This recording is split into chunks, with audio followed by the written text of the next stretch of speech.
نبی کے صحابہ سے کہہ رہا ہے یا ایھا الذین آمنوا ان تنصروا اللہ ینصرکم ویثبت اقدامکم، اے ایمان والو اگر تم اللہ کی مدد کرو گے۔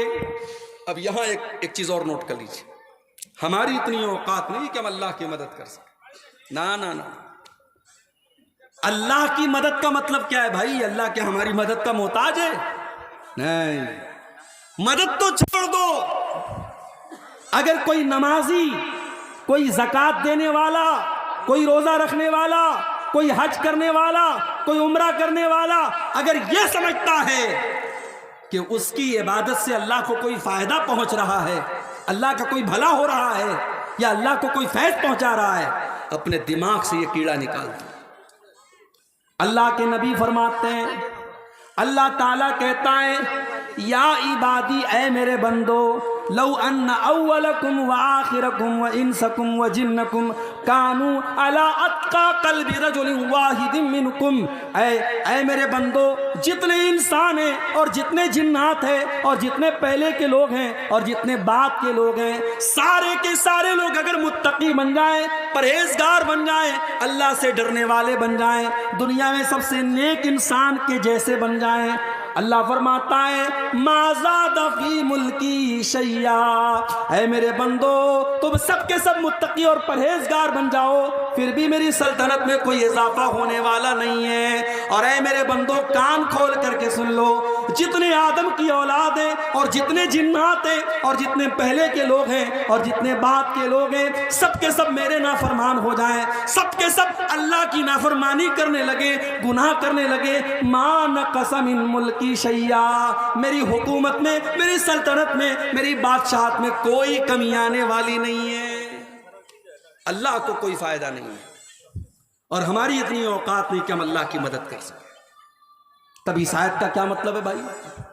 یا ایھا الذین آمنوا، اے ایمان والو، ان تنصروا اللہ ینصرکم، اگر تم اللہ کی عبادت کرو گے، اگر تم اللہ کی مدد کرو گے، اللہ تمہاری مدد کرے گا۔ یہاں اللہ کی مدد سے مراد کیا ہے؟ اللہ کے دین کی مدد، اللہ کے دین کی مدد۔ اگر تم اللہ کے دین کی مدد کرو گے، اگر تم اسلام کی مدد کرو گے، اگر تم اسلام کی حفاظت کرو گے، اگر تم اللہ کے دین کا تعاون کرو گے، اگر اپنے طاقت کے ذریعے، اپنے مال کے ذریعے، اپنے علم کے ذریعے، اپنے جسم کے ذریعے تم اللہ کے دین کی مدد کرو گے، اللہ تمہاری مدد کرے گا۔ اب ذرا مجھے ایک سوال کا جواب دینا، ڈھول بجا اس گاؤں کا نام ہے، میرے بھائیوں ذرا اپنے دلوں پر ہاتھ رکھ کے بتانا، صبح آنکھ کھلتی ہے تب سے لے کر رات میں بستر پہ جانے کے ٹائم تک ذرا غور کرنا، ہر شخص غور کرے، ہم اللہ کے دین کی کتنی مدد کرتے ہیں؟ ہماری ذات کے ذریعے اللہ کے دین کو کیا ملا؟ اپنے لیے تو بہت کچھ ہم نے کر لیا، بچوں کے لیے بہت کچھ کر لیا، بیوی کے لیے بہت کچھ کر لیا، گھر والوں کے لیے بہت کچھ کر لیا، ہمارے 24 گھنٹوں میں ہم نے اللہ کے دین کے لیے کیا کیا؟ کتنے منٹ ہم نے خرچ کیے، کتنا پیسہ ہم نے خرچ کیا، کتنی انرجی ہم نے خرچ کی؟ میرے بھائیوں اللہ کی مدد ایسے نہیں آئے گی۔ ان تنصروا اللہ ینصرکم، جب تم اللہ کی مدد کرو گے اللہ تمہاری مدد کرے گا، اور اللہ تمہاری مدد ہی نہیں کرے گا وَيُثَبِّتْ أَقْدَامَكُمْ، بڑے سے بڑی سپر پاور تمہارے سامنے آ جائے، بڑے سے بڑے ہتھیار تمہارے سامنے آ جائے، تمہارے پیر کے اندر کبھی لغزش نہیں آئے گی، اللہ تمہارے قدم کو جمع کر کے رکھ دے گا۔ اور یہی فرق ہے میرے بھائیوں ہمارے بیچ میں اور نبی کے صحابہ کے بیچ میں۔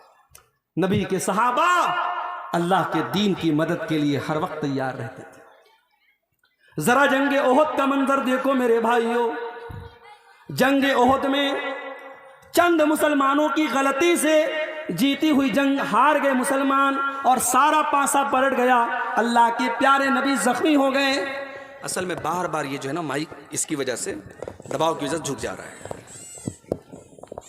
اس کا کیا علاج ہے؟ یا تو اس کو بار بار پکڑے رہے۔ جنگ کا پانسا پلٹ گیا اور جیتی ہوئی جنگ مسلمان ہار گئے۔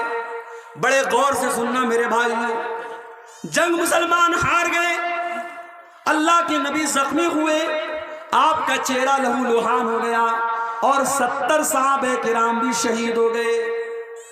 یہ سب کچھ کب ہوا؟ جنگ احد کے اندر، غزوہ احد کے اندر نبی موجود ہیں، اور اس دنیا کے سب سے بہترین لوگ یعنی مسلمان صحابہ کرام موجود ہیں، اس کے باوجود صحابہ کرام کے رہتے ہوئے اور نبی کے رہتے ہوئے یہ جنگ مسلمان ہار گئے۔ آج ہمیں اور آپ کو کیا لگتا ہے؟ ارے بھائی ایسا کیسے ہو سکتا ہے؟ جب ہم اللہ کے ماننے والے، اللہ کے دین پر چلنے والے، ایسا کیسے پاسبل ہے؟ ہماری مسجدوں کے ساتھ کوئی غلط کیسے کر سکتا ہے؟ ہماری مسجدوں پر کوئی انیائے کیسے ہو سکتا ہے؟ یہ تو اللہ کی عبادت کا گھر ہے۔ ہمیں ایسا لگتا ہے کہ نہیں لگتا؟ یہ سوال پیدا ہوتا ہے کہ نہیں ہوتا ہے؟ اب ذرا سوچو میرے بھائی، ہم تو بڑے گرے پڑے مسلمان ہیں، ہم لوگ تو بڑے گنہگار مسلمان ہیں، سر سے پیر تک گناہوں میں لتپت ہیں۔ سوچو جب صحابہ کے دور میں یہ حالت ہوئی ہے، ایک غلطی، صرف ایک غلطی کی ہے صحابہ نے، چند صحابہ نے، جن کو اللہ کے نبی نے تعینات کیا تھا پہاڑی کے اوپر، یہاں سے ہٹنا نہیں، 50 لوگوں کو تعینات کیا تھا، اور جب جنگ مسلمان جیت گئے اور مال غنیمت کو حاصل کرنے لگے تو ان 50 میں سے 40 صحابہ وہاں سے ہٹ گئے اور صرف 10 لوگ بچے، اور خالد بن ولید رضی اللہ تعالیٰ عنہ جو ابھی مسلمان نہیں ہوئے تھے، انہوں نے پیچھے سے حملہ کر کے جیتی ہوئی جنگ کا پانسا پلٹ دیا اور مسلمان جنگ ہار گئے۔ ایک غلطی کی وجہ سے مسلمان یہ جنگ ہار گئے۔ اس کے بعد جب مسلمان مدینہ آئے، پتہ چلا کہ مشرکین مکہ بہت بڑا لشکر لے کر کے دوبارہ حملہ کرنے والے اور مدینہ کو ختم کرنا چاہتے ہیں، اور مدینہ کے سارے مسلمانوں کو ختم کرنا چاہتے ہیں۔ اللہ کے نبی نے اپنے صحابہ سے کہا، اے میرے صحابہ، ہم دشمن کا ویٹ نہیں کریں گے، ہم دشمن کا انتظار نہیں کریں گے، اے میرے صحابہ، ہم دشمن کا آگے بڑھ کر کے مقابلہ کریں گے۔ صحابہ کرام نے کہا، اللہ کے نبی، ہم زخمی ہیں، ہمارے بدن سے خون بہ رہا ہے، ہماری تو مرہم پٹی بھی ابھی ڈھنگ سے نہ ہوئی ہے۔ آپ نے فرمایا، اے میرے صحابہ، ہم کسی چیز کا انتظار نہیں کریں گے، ہم اسی حال میں دشمن کا مقابلہ کرنے کے لیے جائیں گے۔ میرے پیارے بھائیو، دنیا نے دیکھا، آسمان نے دیکھا، زمین نے دیکھا کہ نبی کے صحابہ زخمی حالت میں، ان کے بدن سے خون بہ رہا ہے، ان کے باڈی پر زخموں کے نشانات ہیں، ان کے بدن سے خون رس رہا ہے۔ اسی حالت میں مدینہ سے حمراء الاسد نام کے مقام تک جاتے ہیں اور دشمن کا مقابلہ کرنے کے لیے مدینہ سے چل کے جاتے ہیں۔ دشمنوں کو پتا چلا کہ مسلمان پھر سے آئے ہیں، دشمن کی ہمت نہ بڑھی اور دشمن واپس چلا گیا۔ قرآن کریم میں اللہ اس کا تذکرہ کرتے ہوئے فرماتا ہے، للذین احسنوا من بعد ما اصابهم القرح۔ اے میرے نبی، آپ کے صحابہ تو اتنے بڑے ایمان والے ہیں کہ زخمی ہونے کے باوجود اور بدن سے خون بہنے کے باوجود اللہ کا حکم آیا تو وہ لڑنے کے لیے تیار ہو گئے۔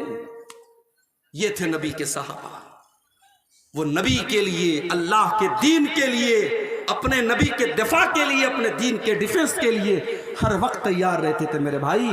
اور اسی لیے قرآن کہتا ہے، یا ایھا الذین آمنوا ان تنصروا اللہ ینصرکم۔ اے ایمان والو، جب تم اللہ کی مدد کرو گے، اللہ تمہاری مدد کرے گا۔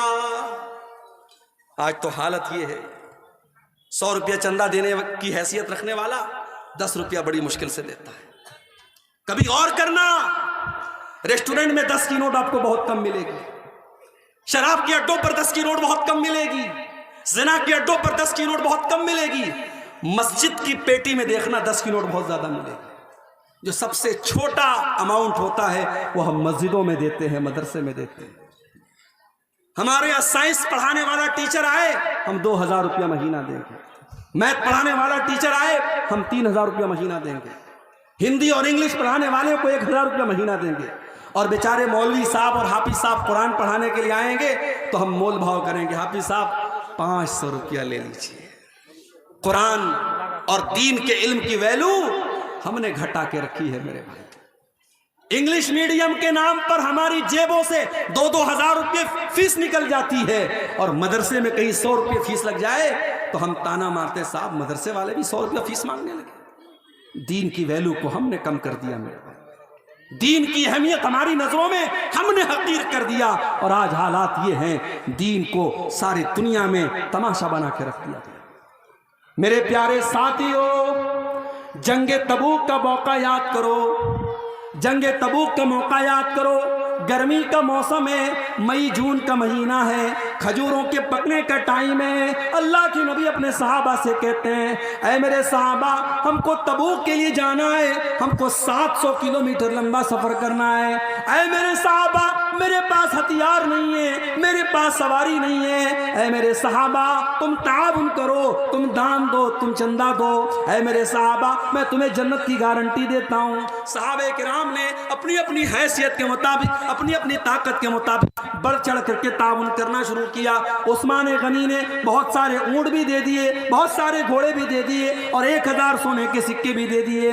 بہت سارے صحابہ غریب تھے، مزدور تھے، مزدوری کیا کرتے تھے، کوئی 1 مٹھی، کوئی 2 مٹھی گیہوں لا رہا ہے، جو لا رہا ہے۔ اے اللہ کے پیارے نبی، میں یہ محنت کر کے، مزدوری کر کے یہ لایا ہوں، اے اللہ کے نبی اس کو لے لیجیے۔ اللہ کے نبی سب کا چندہ لے لیتے تھے، سب کا دان لے لیتے تھے۔